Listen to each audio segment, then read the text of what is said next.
Hey guys, and welcome back to Morgs Menu. So I am jumping on the bandwagon with every person in the world and making banana bread today. So figured I'd film it and show you the recipe that I found, and we'll do a test at the end to see how it turns out, because it's not something I've done before and I don't really have like an actual loaf pan, and everything was like back ordered on Amazon. I was not going to go out to the store to buy it. So we have this like Pyrex glass pan, I guess, that we're going to use. This recipe actually makes 2 loaves, so I'm going to see how much of the batter fills up this. I might do 2 rounds. We're just going to see how it goes. We're going to test it out, and I'm going to bring you along with me. So without further ado, let's go ahead and see how this goes.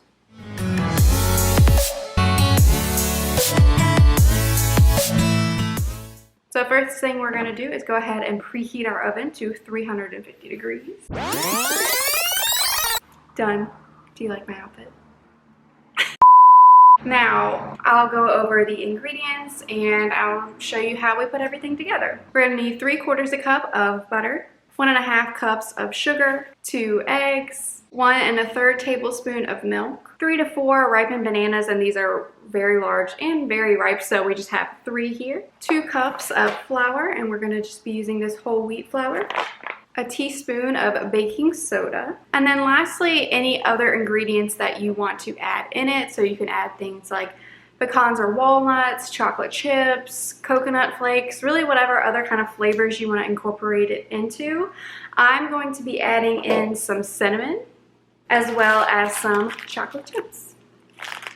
So as far as tools that you'll need for this, it's fairly straightforward, but you're going to want 1 big mixing bowl, obviously the pan, or a loaf pan if you have it, 2 loaf pans really, or any kind of similar size pan like I have here. Measuring cups and spoons, a nice little mixer spoon. I also, just kind of as a little tip, I find that these ones that have silicone are a lot easier when I'm baking because the dough doesn't get as stuck to them as like wooden spoon or something like that. So if you have anything like this, try and use this. You can also use some like parchment paper or wax paper. All I have is wax paper on right now, and again, not going to the store to get other, so we'll just use this so that I can kind of pull the whole loaf out of the pan when it's done, rather than having to like flip it over and potentially drop it. And then lastly, you'll just need a handy little hand mixer, or if you're fancy and have a KitchenAid, you can use that. So now I'll bring you in, show you how we put everything together, show you the dough before we put it in, and then it'll be time to do a taste test.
Alrighty, so now that we have the batter all mixed, we're just going to go ahead and line our pan here with the wax paper.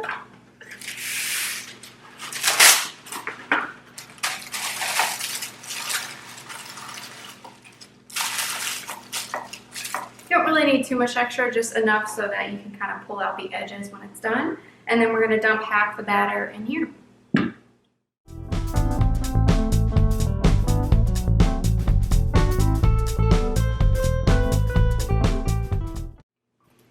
Alrighty, so here it is. So obviously this is a lot thinner than a normal like loaf pan would make this. So the recipe calls to cook it for 45 minutes on 350, but I really don't think it's going to take that long. So I'll probably check it at like 30 minutes because I'm thinking it may cook about the same length as like a cake would based on the thickness that this is. So we'll check it at 30 minutes and I'll let you know how long it ends up taking in case you have to use a pan like this too.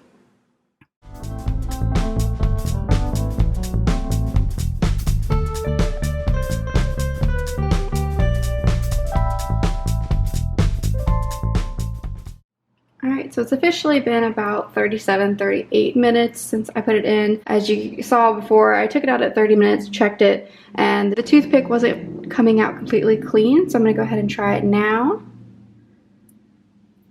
Yeah, and I don't know how well you can see on camera, but it's nice and clean now, so I'm going to go ahead and take it out. So what I'm actually going to do is go ahead and take this out, put it on a cooling rack, and then line it again, put the next batter in, and go ahead and get that second batch cooking.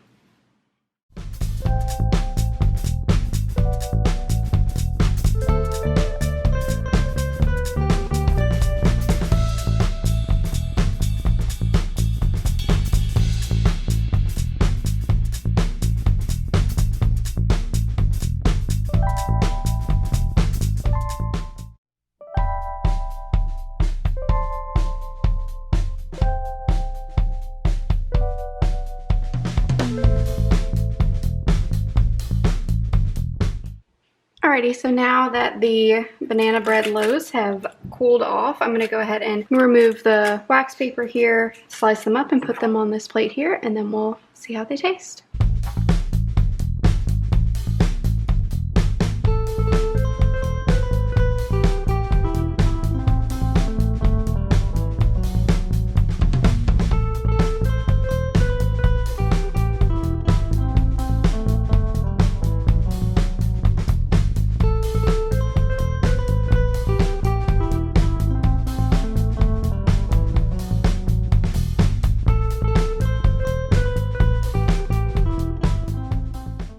Alright, it is officially time. It is officially time. Are you ready? Yes. Okay. I'm ready to eat this banana bread. Good. Alright, I'm just going to grab this end piece since it fell off. Well, can I just break one in half? Yeah. Alright. Cheers. Cheers.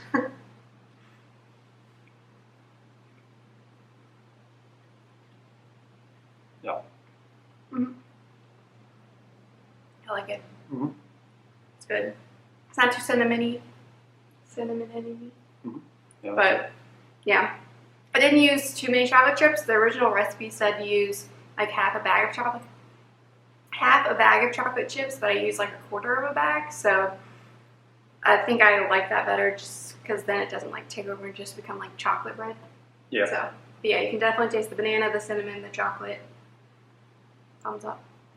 Double thumbs up. And it worked out with the weird pan that I use, so you don't need a loaf pan. You can just use this. Obviously, it's not like the shape of a slice of bread this way, but no one's going to make it a sandwich anyway, so. Yeah, this is fine. That's good. So, anyway, I hope you enjoyed it. If you have any questions on the recipe, feel free to leave those in comments down below. I'll link the original recipe down below as well as any modifications that I made.